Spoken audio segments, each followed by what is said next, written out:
नमस्कार, मैं हूं शम्स ताहिर खान और आप देख रहे हैं वारदात। जिस पिस्टल पर कातिल की उंगलियों के निशान हैं, उस निशान को खुद कानून मिटा देता है। जिस कपड़े पर मकतूल के खून के धब्बे हैं, उसे फेंक दिया जाता है। जिस मुलजिम से पूछताछ कर केस की तह तक पहुंचना है, उसकी हिरासत ही नहीं मांगी जाती। एक केस की मौत कैसे होती है, ये जानना हो तो बस बिहार पुलिस की ये कहानी और चंद तस्वीरें देख लीजिए।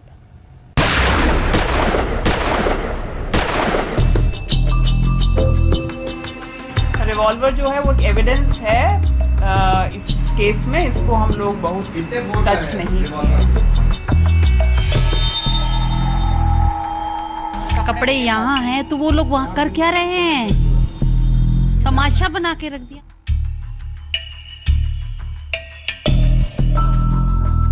उनको भागने का मौका क्यों दिया गया? हमारे घर में लिकर मिलती तो आप हमें अरेस्ट करते, सड़क पे करते हैं। जेल में जाएगा, जेल में जाके क्या करे, उसको फांसी दे दो, ना रहेगा पास ना बजेगा बांसुरी। उन्होंने अपना जो अभी जो स्टेटमेंट दिया है उसमें अपना जो है गुनाह उसको स्वीकार किया है। आपकी गिरफ्तारी कहाँ से हुई?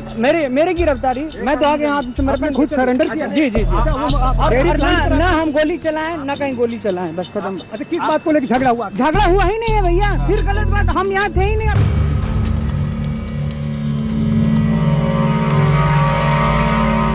हिंदुस्तान क्या, दुनिया की किसी भी पुलिस की ऐसी तस्वीर आपको देखने को नहीं मिलेगी। ये करिश्मा बस बिहार पुलिस ही दिखा सकती है। ये वो पिस्टल है जिस पर कातिल की उंगलियों के निशान हैं। वो निशान जो उसे अदालत में मुल्जिम से मुजरिम ठहराने में सबसे बड़ा रोल निभा सकती है। मगर कमाल देखिए, कातिल की उंगलियों के निशान को कैसे खुद कानून ही मिटाने पर तुला हुआ है। ये रॉकी की वही पिस्टल है जिससे उसने एक घर के चिराग को हमेशा के लिए बुझा दिया, यानी कत्ल का सबसे अहम सबूत, आलाए कत्ल।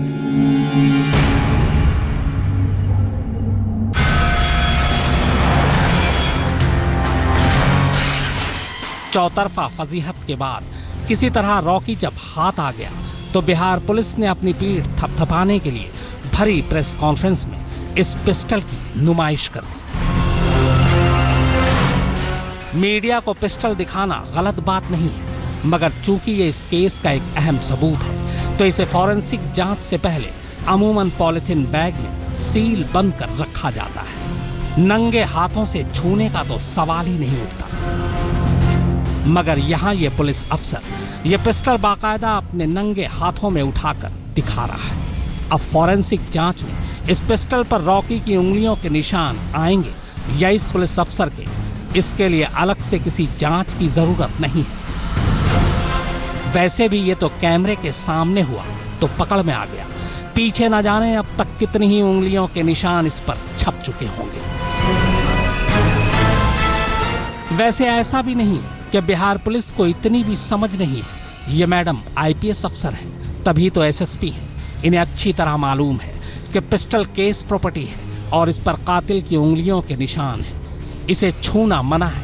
ये समझदारी की बात खुद बोल भी रही है। रिवॉल्वर जो है वो एक एविडेंस है इस केस में, इसको हम लोग बहुत टच नहीं किए। गलतफहमी है आपकी अगर आप ये सोच रहे हैं कि रॉकी को उसके किए की कड़ी से कड़ी सजा मिलेगी। कम से कम बिहार पुलिस के इस ट्रेलर को देखकर तो ऐसा कतई नहीं लगता। यह महज वानगी है कि कानून ने अपनी खुद की उंगलियों के निशान उस पिस्टल पर छाप दिए। पर आप इसे क्या कहेंगे?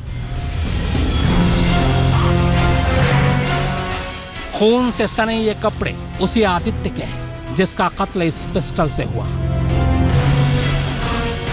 जिस तरह पिस्टल इस केस में एक अहम सबूत है, ठीक उसी तरह आदित्य के ये कपड़े भी केस के हिसाब से बेहद अहम हैं। इन्हें भी फॉरेंसिक जांच के लिए भेजी जानी चाहिए थी, जिसके लिए बाकायदा पटना से एफएसएल की टीम भी आई थी।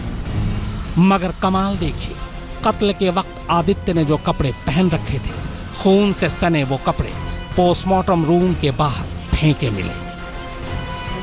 क्या पता, कपड़े तो यहाँ जांच, कपड़े यहाँ हो रही, जांच किसकी हो रही है? गन छुए जा रहे हैं। पोस्टमार्टम की रिपोर्ट क्यों नहीं दी गई हमें? ये बहुत बड़ा सवाल है। बहुत बड़ा सवाल है। तो क्या जांच हो रही है बताइए? पोस्टमार्टम रिपोर्ट ही नहीं मिली हमें। कपड़े यहाँ हैं तो वो लोग वहाँ कर क्या रहे हैं? तमाशा बना के रख दिया। इन दो तस्वीरों से ही आपने पूरे केस के फ्यूचर का अंदाजा लगा लिया होगा।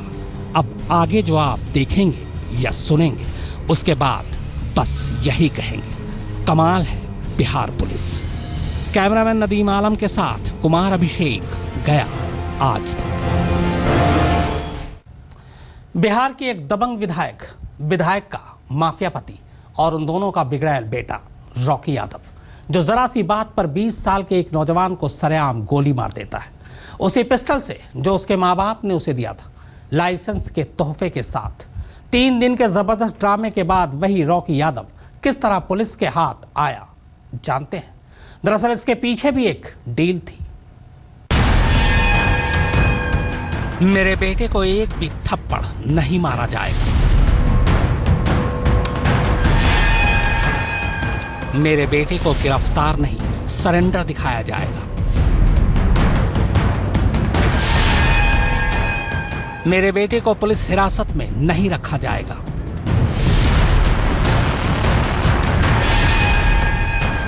मुझे गिरफ्तार नहीं किया जाएगा। ये थी वो डील जो रॉकी यादव की मां और निलंबित विधायक मनोरमा देवी पुलिस से कर रही थी, और जिसके बाद ही रॉकी पुलिस के हाथ लगा। 7 मई की रात को 20 साल के नौजवान आदित्य की गोली मारकर हत्या करने के बाद रॉकी सबसे पहले अपने घर गया था। घर पर उसने अपनी लैंड रोवर गाड़ी पार्क की, फिर गया में ही जाकर छुप गया। उस पूरी रात रॉकी के माँ बाप को पता था कि वो कहाँ छुपा है, पर तब तक मामला उछला नहीं था। इसके बाद अगले दिन जब हंगामा शुरू हुआ और दबाव बढ़ा, तब पुलिस ने रॉकी के बाप को गिरफ्तार कर उसका मोबाइल जब्त कर लिया, ताकि रॉकी घर वालों से संपर्क करे तो पुलिस को पता चल जाए। मगर सत्ताधारी पार्टी की दबंग विधायक मनोरमा देवी पर पुलिस ने तब भी हाथ नहीं डाला, हालांकि रॉकी लगातार अपनी मां के संपर्क में था। दरअसल पुलिस तब पटना से हरी झंडी का इंतजार कर रही थी। इधर पुलिस इंतजार कर रही थी, उधर मनोरमा देवी लगातार पुलिस से डील करने की कोशिश कर रही थी। वो डील कर रही थी और इधर मीडिया की वजह से पुलिस और नीतीश कुमार पर लगातार दबाव बढ़ता जा रहा था। मनोरमा देवी ने पटना के अपने सारे घोड़े दौड़ा रखे थे। पुलिस भी हर कदम पटना की तरफ देखकर उठा रही थी। इसी दौरान मनोरमा देवी ने पुलिस के सामने शर्त रखी कि रॉकी अदालत में सरेंडर करेगा, मगर इस शर्त पर कि पुलिस उसे टॉर्चर तो दूर थप्पड़ भी नहीं मारेगी। साथ ही रॉकी को शरण देने के मामले में उसके खिलाफ न तो कोई मामला बनाएगी और न ही उसे गिरफ्तार करेगी। वक्त निकलता जा रहा था और रॉकी हाथ नहीं आ रहा था। मीडिया भी लगातार दबाव बनाए हुए थी। इसी के बाद 10 मई को पटना से सिग्नल मिलते ही आईजी एसएसपी को फरमान देते हैं कि किसी भी कीमत पर रॉकी को फौरन गिरफ्तार किया जाए। इसी के बाद पुलिस मनोरमा देवी को डील का भरोसा दिलाती है और मनोरमा पुलिस की मौजूदगी में रॉकी को फोन करती है। रॉकी का पता पहले से ही मालूम था। फिर 10 मई की रात को ही करीब 2 बजे रॉकी अपने बाप की फैक्ट्री से पकड़ा जाता है। पर रॉकी की गिरफ्तारी से ऐन पहले इसी कवायद के दौरान पुलिस जब मनोरमा देवी के घर छापा मारती है, तब वहां से विदेशी शराब की कई बोतलें मिलती हैं। शराब बंदी वाले बिहार में ये जुर्म है, पर पुलिस उस वक्त इस जुर्म में मनोरमा को गिरफ्तार नहीं करती, क्योंकि पहले उसे उसी मनोरमा के जरिए रॉकी को पकड़ना था। मगर खेल देखिए, जैसे ही रॉकी पकड़ा गया, मनोरमा गायब। रॉकी को पकड़ने के लिए पुलिस ने पहले उसके बाप को पकड़ा, फिर मां मनोरमा के जरिए रॉकी को पकड़ा। अब सवाल यह है कि मनोरमा को पकड़ने के लिए पुलिस किस पर दबाव बनाएगी, ये देखना दिलचस्प होगा। कैमरामैन नदीम आलम के साथ कुमार अभिषेक, गया आज तक। तो पिस्टल और कपड़ों का पुलिसिया तमाशा तो आपने देख लिया। आइए अब आपको इस केस का सबसे बड़ा तमाशा दिखाते हैं। एक ऐसा तमाशा जिस पर जितना सिर पीटिए कम है। यह तमाशा साबित कर देगा कि बिहार पुलिस इस केस को कितनी गंभीरता से ले रही है।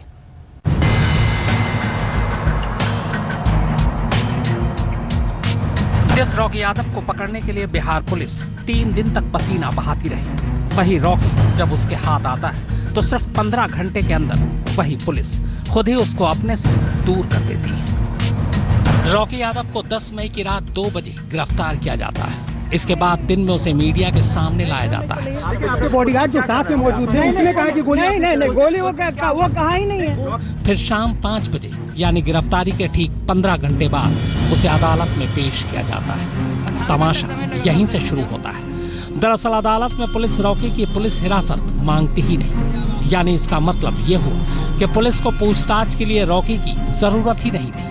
उसने तो केस 15 घंटे में ही सुलझा लिया था। अब जरा गौर कीजिएगा, गिरफ्तारी के 15 घंटे के दौरान पुलिस न तो रॉकी को मौका वारदात पर ले गई, न ही उन जगहों पर जहां जहां का जिक्र उसने पुलिस को दिया अपने बयान में किया। इसके अलावा पुलिस ने बाकी चश्मदीदों के साथ भी उसकी कोई पूछताछ नहीं की। क्या इसकी वजह पुलिस और रॉकी के परिवार के बीच हुई कोई डील थी? जाहिर मामला संगीन था और चौतरफा दबाव और गुस्सा भी। फिर जरूरी है कि ऐसे केस में आरोपी को सजा दिलाने के लिए पुलिस मजबूती से केस तैयार करे, और इसके लिए जरूरी है कि वो अच्छी तरह मामले की तफ्तीश करे। मगर यहाँ तो पुलिस खुद ही आरोपी को खुद से दूर भगा रही थी। वो तो मीडिया का दबाव बना, तब जाकर पुलिस को होश आया। अगले दिन पुलिस ने अदालत में अर्जी दी और तब जाकर उसे 2 दिनों की पुलिस रिमांड अदालत से मिली। अब आप ही अंदाजा लगाइए ऐसी हालत में आदित्य को कब और कैसे इंसाफ मिल पाएगा। कैमरामैन नदीम आलम और विमलेंदु चैतन्य के साथ कुमार अभिषेक, गया आज तक। मां दबंग विधायक, बाप माफिया और अब बेटा कत्ल का आरोपी, और जबरन वसूली से लेकर देशद्रोह तक के मुकदमे दर्ज हैं। वहीं बंदूकों और महंगी कारों का शौक रखने वाला रॉकी अब कत्ल के इल्जाम में सलाखों के पीछे।